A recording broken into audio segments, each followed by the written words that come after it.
যে সমমনা না হলে কোনো কাজই হয় না। যেখানে মনের গরমিল থাকে সে কাজ করে তৃপ্তি পাওয়া যায় না। আজকে ২৬ বছর বা ২৭ বছর পরে হলো আমরা একটা জায়গা খুঁজে পেয়েছি, যে জায়গাটা হচ্ছে নবচেতনা ক্রিকেট ক্লাবের একটি ক্লাব ঘর, যেটা মুন্সিগঞ্জ সদরের মীরকাদিমে ক্রীড়া সংগঠক নবচেতনা স্পোর্টস অ্যাসোসিয়েশনের নতুন কমিটির অভিষেক অনুষ্ঠান অনুষ্ঠিত হয়েছে। মীরকাদিম পৌর এলাকার রিকাই বাজারে শুক্রবার সন্ধ্যায় সংগঠনের নিজস্ব কার্যালয়ে দোয়া অনুষ্ঠানের মধ্য দিয়ে আনুষ্ঠানিক যাত্রা শুরু করে। পরে এক আলোচনা সভা মতবিনিময় অনুষ্ঠিত হয়। এতে সংগঠনটির সভাপতি মোহাম্মদ আলামিন হেলাল রয়্যালের সভাপতিত্বে অন্যদের মাঝে উপস্থিত ছিলেন নবচেতনা স্পোর্টস অ্যাসোসিয়েশনের উপদেষ্টা মোহাম্মদ রাকিব হোসেন মাদবর, মোহাম্মদ আবু হানিফ, শেখ মিজানুর রহমান মিজান, সুমন পাল, যুগ্ম সাধারণ সম্পাদক মনির হোসেন সজীব, সাংগঠনিক সম্পাদক আরিফ হোসেন বাবু, ক্রীড়া সম্পাদক মোহাম্মদ রনি খান, কোষাধ্যক্ষ জাকির হোসেন পাটোয়ারি, সমাজ কল্যাণ সম্পাদক রনক।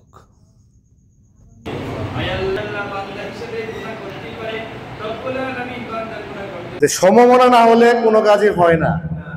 যেখানে মনের গরমিল থাকে সে কাজ করে তৃপ্তি পাওয়া যায় না। আজকে ২৬ বছর বা ২৭ বছর পরে হলো আমরা একটা জায়গা খুঁজে পেয়েছি, যে জায়গাটা হচ্ছে নবচেতনা ক্রিকেট ক্লাবের একটি ক্লাব ঘর, যেটা আমাদের দীর্ঘদিনের একটা প্রত্যাশা ছিল। হয়তো আমরা সময়ের সাপেক্ষে এটা করতে পারিনি। যে আজকে এই ক্লাবটা হয়েছে, এই ক্লাবটা হওয়াতে সর্বপ্রথমে যাদের কাছে আমরা কৃতজ্ঞ বা যার উদ্যোগে এই ক্লাবটা আমরা পেয়েছি, সেই ক্লাবটা যার উদ্যোগে পেয়েছে তাকে স্পেশাল ধন্যবাদ না দিলেই না হয়, তাকে স্মরণ না করলেই না হয়, তাদেরকে স্মরণ না করলেই না হয়। আমি সর্বপ্রথম ধন্যবাদ জানাই আমাদের ক্লাবের নবচেতনা ক্রিকেট ক্লাবের প্রতিষ্ঠাতা Roman Kabir, special thanks to Roman Kabir. এরপরে ধন্যবাদ জানাই আমাদের বন্ধু আলামিন প্রবাসী, মামুন প্রবাসী, ছোট ভাই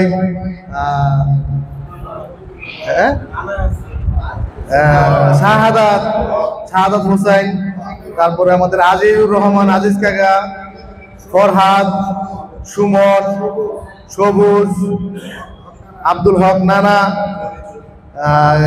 জনি মুন্সি। এদের কাছে আসলে আমরা শুধু ধন্যবাদ দিলে ছোট হয়ে যাবে, এদের কাছে আমরা কৃতজ্ঞ। তাদের সবচেয়ে বেশি প্রচেষ্টায়, তাদের সবচেয়ে বেশি উদ্যোগে আমরা আজকে এটা করতে সক্ষম হয়েছি। সবাইকে যারা আছে সবাই ধন্যবাদ জানাই সবাইকে। আর নবচেতনা যদি আগায় যেতে পারে এই আশাই করি। একটা ক্রীড়াঙ্গন চালাতে গেলে কিন্তু অনেক অর্থের বিষয় প্রয়োজন হয়। সেই অর্থের জন্য প্রবাসীদের আমার পক্ষ থেকে জানাই প্রবাসীদের আন্তরিক শুভেচ্ছা ও রোমান ও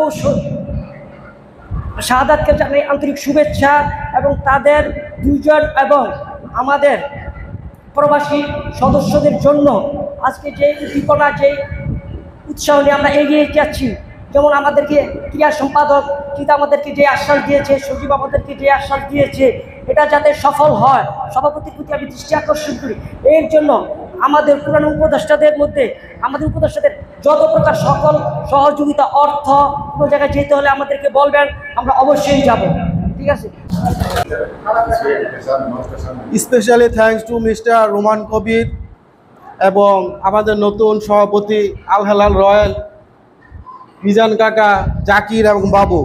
তাদের জন্য আসলে আমাদের আজকে এই নতুন একটা ক্লাব নেওয়া হইল।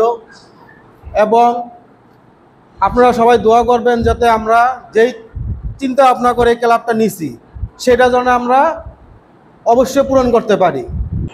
আজকের থেকে একটা ঠিকানা হইল, এই একটা পূর্ণতা পাইছি। শুধু ঠিকানা হইল মনে হয়, সংগঠন হলো স্পোর্টস অ্যাসোসিয়েশন। আমাদের অনেক ই থাকবে যেন আমাদের স্পোর্টসের ব্যাপারে যাতে যত অগ্রগতি, তোমরা যত বড় টিম আছে টিম করবা, সমস্যা নেই। আমাদের উপদেষ্টা আছে, আমরা আছি, আমরা সদস্য আছি, আমরা এটা দেখব ইনশাল্লাহ। আলহামদুলিল্লাহ আমাদের খেলাবেলা করছি আমরা ইনশাল্লাহ। রনি যেটা বলছে, আমরা রনি সার্বিক সহযোগিতা ক্রীড়াঙ্গন দিয়া।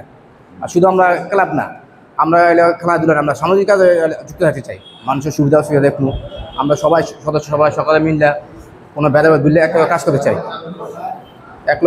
যে আমরা সকল সদস্য মিলে, নবচেতনা সকল সদস্য মিলে এই সংগঠনটাকে আবার সারা বাংলাদেশের মধ্যে যেন ক্রীড়াঙ্গনের মাধ্যমে এই সংগঠনকে আবার উজ্জীবিত করা যায়, আমরা সেই প্রচেষ্টায় সকল সদস্য কাঁধে কাঁধ মিলে আমরা এগিয়ে যাব। যে এই নবচেতনা ক্লাবকে প্রতিষ্ঠিত করার জন্য ক্রীড়াঙ্গন দিয়ে আমরা চাই যে নবচেতনা ক্রিকেট ক্লাব মুন্সিগঞ্জে লিগে অংশগ্রহণ করুক, ঢাকা লিগে অংশগ্রহণ করুক। আমাদের কোয়ালিফাইং একটা ঢাকা লিগে টিম থাকলে আমরা ফুটবল অংশগ্রহণ করব। আমরা চাই সকল সেক্টরে ফুটবল, ক্রিকেট, তারপরে আপনার সামাজিক কোনো সংগঠন, সকল কিছুর মধ্যে আমরা অংশগ্রহণ করব। সবাই দোয়া করবেন যে নবচেতনা ক্রিকেট ক্লাবকে আমরা অনেক দূরে এগিয়ে নিয়ে যাবো ইনশাল্লাহ। ধন্যবাদ সবাইকে। Mohammad Jahangir Alam, news 71.tv, Munshiganj.